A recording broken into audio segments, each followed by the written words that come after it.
Salut les amis, aujourd'hui on se retrouve pour une recette de masque anti-imperfection. Donc on va commencer avec notre argile verte.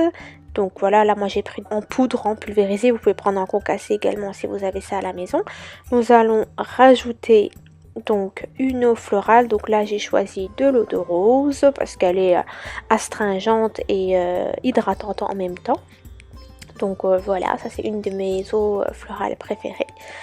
On va rajouter bien sûr le pinceau, voilà, il nous faut bien sûr un pinceau pour masque, donc avec un embout silicone.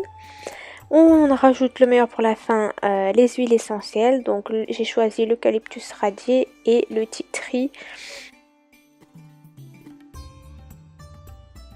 Donc nous allons commencer par prendre notre argile verte et y rajouter dans l'eau florale. Bien sûr, moi j'ai fait ma maladroite, j'en ai mis un peu partout, mais bon, on va continuer, c'est pas grave.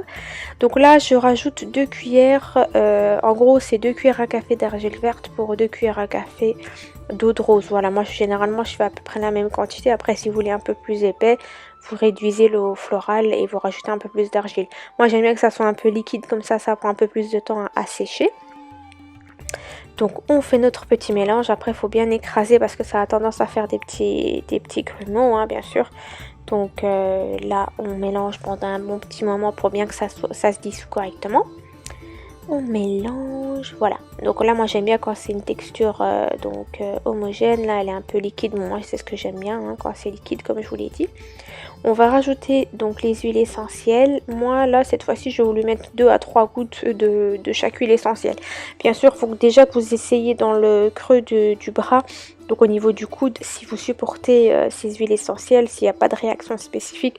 Moi mon visage sur ce côté là il supporte très bien les huiles essentielles, donc je sais que moi j'aurai pas de soucis. Donc pas de réaction ou pas de brûlure au niveau de la peau. Donc là je mélange déjà ma première huile essentielle. Une fois bien mélangée, je rajoute la deuxième. Je les rajoute pas l'une après l'autre parce que je préfère que ça soit quand même dissous séparément. Donc voilà, pareil, là j'ai mis 2 à 3 gouttes de ma deuxième huile essentielle. Donc je crois que là c'était du tea tree.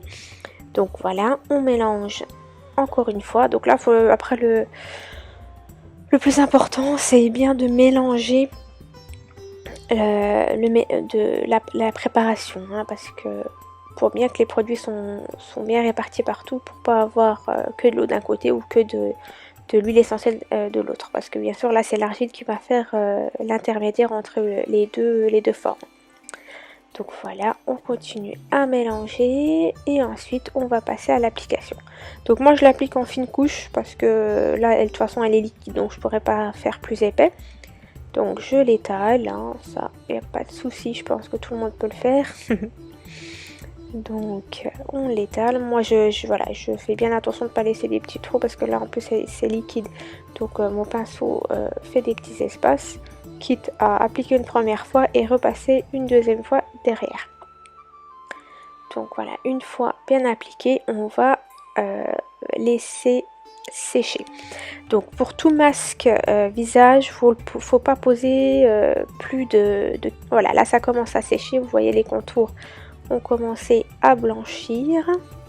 Alors par contre, la chose la plus importante, le point le plus important d'un masque argile, il faut pas laisser complètement sécher l'argile parce que ça a tendance à irriter la peau.